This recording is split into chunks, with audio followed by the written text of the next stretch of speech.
ملک شاہ سلجوق اور اس کا وزیر اعظم نظام الملک سنی عقیدہ رکھتے تھے۔ مصر کے فاطمی خلیفہ کو کسی طرح یہ معلوم ہو گیا کہ ملک شاہ سلجوق کے وزیر اعظم نظام الملک نے اپنے دوست حسن بن صباح کو دربار سے نکال دیا ہے۔ جناب علی مرتضیٰ خاندان نبوت سے بلاکی عقیدت رکھتا تھا۔ اس سلسلہ میں مصری جاسوس حسن بن صباح کو تلاش کرتے ہوئے قلعہ رمہ تک پہنچ گئے۔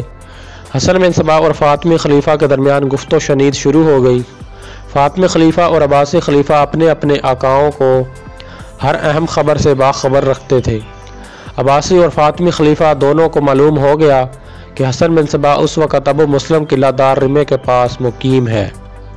ابو مسلم نظام الملک کا قریبی عزیز تھا۔ فاطمی خلیفہ نے حسن بن صباح کو ایک اچھے عہدے کی پیشکش کی، لیکن حسن بن صباح کوئی فیصلہ نہ کر سکا۔ اصل میں یہ حسن بن صباح کو ایران، عراق اور ایشیائے کوچک کے علاقوں سے اس قدر زیادہ محبت تھی کہ انہیں چھوڑ کر افریقہ کے ریگستان میں نہیں جانا چاہتا تھا، جبکہ اسے یہ بھی بتایا گیا تھا کہ مصر فرعونوں کی سرزمین ہے۔ مگر ایک رات ایک ایسا واقعہ پیش آیا جس نے اس کے پورے وجود کو ہلا کر رکھ دیا، جس نے اسے خبردار کر دیا تھا کہ کوئی نہ کوئی غیر معمولی بات ضرور ہونے والی ہے۔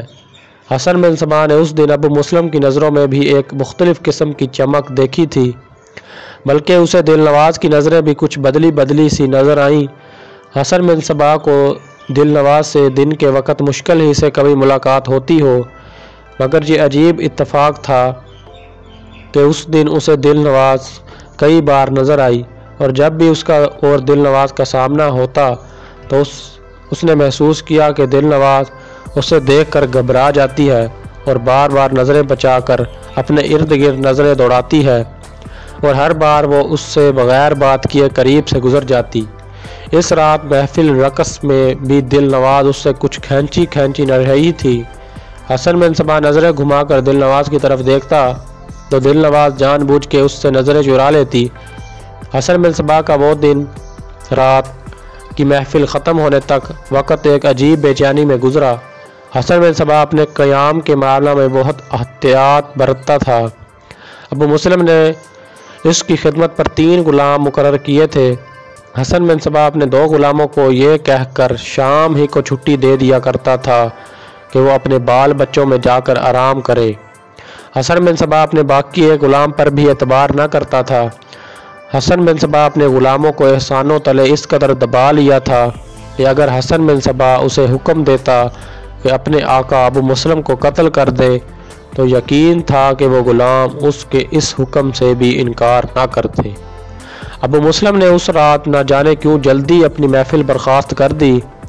حسن کی رہائش قلعہ کی دوسری منزل اوپر آنے والے زینے کے بالکل سامنے والے کمرے میں تھی۔ زینہ کے سامنے کا کمرہ اس نے خود پسند کیا تھا۔ حسن بن صباح کا تیسرا غلام جو رات کو اس کا محافظ بھی ہوتا تھا، زینہ کے اختتام پر برابر کے ایک چھوٹے کمرے میں رہتا تھا۔ حسن بن صباح نے اپنے غلام کو کہا کہ اگر زینہ کا دروازہ اس وقت تک نہ کھولے جب تک حسن بن صباح اسے اجازت نہ دے۔ حسن بن صباح شراب پینے میں بھی احتیاط برتتا۔ وہ بہت کم شراب پیتا اور پیٹ کو خالی رکھتا، لیکن اس شب اسے بالکل بھوک نہ تھی۔ محفل سے واپس آنے پر حسن بن صباح کی طبیعت کچھ زیادہ ہی لسک مند تھی۔ حسن نے کہا اپنے غلام کو زینہ کا دروازہ بند کر کے آرام کرو اور کوشش کرو کہ میں بے آرام نہ ہونے پاؤں۔ غلام اس وقت تک حسن بن صباح کو دیکھتا رہا جب تک اس نے اپنے کمرے میں داخل ہونے کے بعد دروازہ اندر سے بند نہ کر لیا ہو۔ پھر غلام زینہ بند کر کے اپنی کوٹھڑی میں پہنچا، مگر ابھی پہنچا ہی تھا کہ دروازہ ہر پر دستک ہوئی، مگر غور نہیں کی۔ فوراً دوبارہ دستک ہوئی، پھر تیسری بار دستک کے ساتھ ہلکی سی آواز آئی۔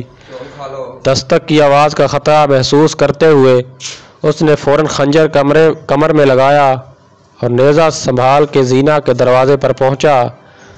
غلام نے دریافت کیا زینہ پر کون ہے؟ گھبرائی ہوئی آواز میں جواب آیا، دروازہ جلدی کھولو، میں ہوں۔ غلام نے کہا اپنا نام بتاؤ۔ جواب آیا، میں دل نواز ہوں۔ مراد گھبرا کر دروازے کی طرف بڑھا۔ اس سرگوشی کے ساتھ ہی حسن بن صباح کی آنکھ کھلی اور اس نے اپنے کمرے کا دروازہ کھولا اور غلام سے پوچھا، کون ہے زینہ پر؟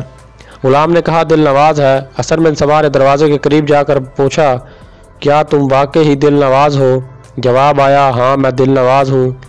حسن نے کہا، غلام دروازہ کھولو۔